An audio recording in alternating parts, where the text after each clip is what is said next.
అందరికీ నమస్తే అండి. తెలంగాణ రాష్ట్రంలో ప్రస్తుతం 3 రాజకీయ పార్టీలు ఉన్నాయి. అంటే కొంచెం ప్రజల్లో ప్రజాదరణ పరంగా చూసుకుంటే కాంగ్రెస్ పార్టీ అధికారంలో ఉంది, బీఆర్ఎస్ పార్టీ ప్రధాన ప్రతిపక్షంగా ఉంది, బీజేపీకి కూడా కొంతవరకు ఓట్లు సీట్లు ఉన్నాయి తెలంగాణలో. సో ఈ 3 పార్టీలు కాకుండా ఎంఐఎం పార్టీ ఉంది, కొన్ని ప్రాంతాల్లో కొన్ని నియోజకవర్గాల్లో స్ట్రాంగ్. టీడీపీ ఉంది, కొన్ని ప్రాంతాల్లో కొన్ని నియోజకవర్గాల్లో స్ట్రాంగ్.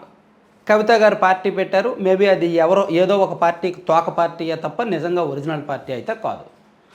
సో ఇక బీఆర్ఎస్ పార్టీ సంస్థాగతంగా బలోపేతం అవుతుంది. కాంగ్రెస్ పార్టీ అధికారంలోకి వచ్చి 2.5 ఏళ్ళు అయింది కాబట్టి ఆటోమేటిక్గా ప్రభుత్వ వ్యతిరేకత ఉంటుంది అండ్ కాంగ్రెస్లో అంతర్గత కుమ్ములాట్లు ఉంటాయి, ఇవన్నీ ఉంటాయి కాబట్టి దాన్ని బీఆర్ఎస్ పార్టీ వాడుకునే క్రమంలో కాస్త పుంజుకునే ప్రయత్నం అయితే చేస్తోంది. కాంగ్రెస్ అక్కడక్కడ వీక్ అవుతోంది, బీఆర్ఎస్ అక్కడక్కడ పుంజుకుంటోంది. ఇక్కడ వరకు క్లారిటీ ఉంది. అయితే బీఆర్ఎస్ పార్టీ అధికారంలోకి రావాల్సినంత బలం వస్తుందా లేదా? సో కాంగ్రెస్ పార్టీ అధికారాన్ని కోల్పోయినంత బలహీనపడిందా లేదా? ఈ రెండిటికి సమాధానం దొరకాలి అంటే బీజేపీ ప్రస్తుత బలం ఎంత అనే దానికి సమాధానం దొరకాలి. బీజేపీ ఎంతవరకు ఎదిగింది లేదా బీజేపీ ఎంత బలహీనపడింది అనే దాని ఆధారంగా మిగిలిన 2 పక్షాల రాజకీయ ఆధిపత్యం ఉంటుంది. తెలంగాణలో బీజేపీ ఈ 2.5 ఏళ్లలో పెద్దగా బలపడలేదు, అలాగని బలహీనపడలేదు. నాయకత్వం అలాగే ఉంది, క్యాడర్ అలాగే ఉంది, రాజకీయం అలాగే ఉంది. పెద్దగా జనంలోకి వెళ్ళి చేస్తున్న బీభత్సమైన ఫైటింగ్లు పోరాటాలు లేవు, అలాగని సైలెంట్గాను ఉండడం లేదు. రామచంద్రరావు గారు వివాదరహితుడు, జాగ్రత్తగా ఆయన రాజకీయం మీద ఆయన చేసుకుంటున్నాడు. సో ఇక్కడ వచ్చే ఎన్నికల నాటికి బీజేపీ అండ్ బీఆర్ఎస్ పొత్తు ఉంటుంది ఖచ్చితంగా అని చాలామంది భావించారు.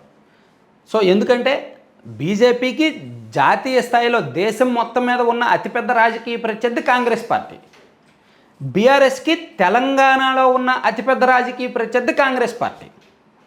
సో ఇక్కడ బీజేపీకి ఫస్ట్ శత్రువు కాంగ్రెస్ కదా, అలాగే బీఆర్ఎస్ పార్టీకి తమ రాష్ట్రంలో ఫస్ట్ శత్రువు కాంగ్రెస్. సో ఆ శత్రువు బలంగా ఉన్నాడు కాబట్టి ఓడించడానికి వీళ్ళిద్దరూ కలిసినా ఆశ్చర్యపోకర్లా, కలిసే అవకాశం లేకపోలేదు.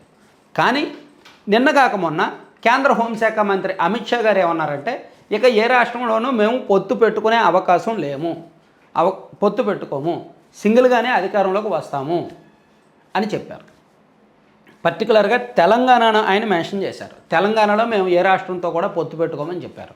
నిజానికి తెలంగాణలో రకరకాల ఊహాగానాలు ఏంటంటే జనసేన పార్టీ తెలంగాణలో యాక్టివ్ అవుతోంది, సో టీడీపీ కూడా తెలంగాణలో యాక్టివ్ అయ్యి ఆంధ్రప్రదేశ్లో ఏదైతే కూటమి టీడీపీ జనసేన బీజేపీ ఉన్నాయో అదే కూటమి తెలంగాణలో జీహెచ్ఎంసీ ఎన్నికల్లో పోటీ చేస్తారు.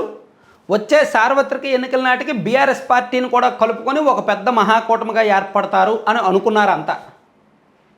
కానీ అమిత్ షా గారు చెప్పేశారు మేము ఎవరితో పొత్తు పెట్టుకోమని. సో అక్కడ ఒక డౌట్ పడుతుంది ఇప్పుడు. సో తెలంగాణ రాజకీయాలు మళ్ళీ ముక్కోనపు పోటీయేనా? ఒకవేళ మళ్ళీ ముక్కోనపు పోటీయే జరిగితే అది అంతిమంగా కాంగ్రెస్కే లబ్ధి జరుగుద్ది. సో ప్రభుత్వ వ్యతిరేక ఓటును బీఆర్ఎస్ అండ్ బీజేపీ చీల్చేస్తాయి. పైగా బీఆర్ఎస్ ఓటును కవిత గారు చీల్చేస్తారు, కవిత గారి పార్టీ టీఆర్ఎస్ చీల్చేస్తుంది. అది 1% అవని 2% అవని, ఒక నియోజకవర్గంలో 10,000 ఓట్లు అవని 5,000 ఓట్లు అవని, ఆ చీలికే కదా, ఆ ఎఫెక్ట్గానే ఉంటుంది కదా. ఒక నియోజకవర్గం గెలుపు ఓటమిని డిసైడ్ చేసేది ఒక్క ఓటు. మొన్న తమిళనాడులో ఒక్క ఓటు తేడాతో ఒక నియోజకవర్గం గెలవలా. 2019లో 25 ఓట్ల తేడాతో విజయవాడ సెంట్రల్ నియోజకవర్గ ఫలితం మారలా.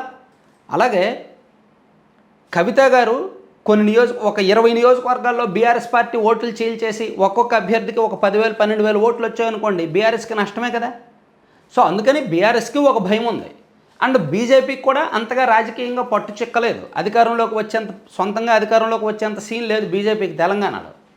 అందుకని బీజేపీ బీఆర్ఎస్ కలిసి పొత్తు పెట్టుకుంటాయి అని అందరూ భావిస్తున్నారు. క్యాడర్లో కూడా అదే నమ్మకం ఉంది. కానీ చివరగా మేము పొత్తు పెట్టుకోము అని చెప్పడం ద్వారా రేవంత్ రెడ్డి గారు ఒక రకంగా రిలాక్స్ అయిపోయారు. అక్కడ కాంగ్రెస్ పార్టీ ఒక రకంగా రిలాక్స్ అయిపోయింది.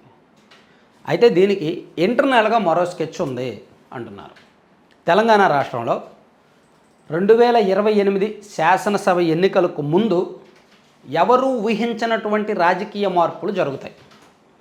ఎవరూ ఊహించినటువంటి నాయకులు పార్టీలు మారతారు.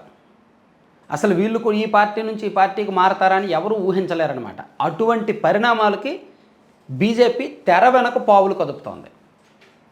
సో అందుకే వాళ్ళు అంత కాన్ఫిడెంట్గా అంత ధీమాగా మేము ఎవరితో పొత్తు పెట్టుకోము అని చెప్తున్నారు. సో దానికి సంబంధించి బీజేపీ ఒక యాక్షన్ ప్లాన్ రెడీ చేసిందన్నమాట. Thank you.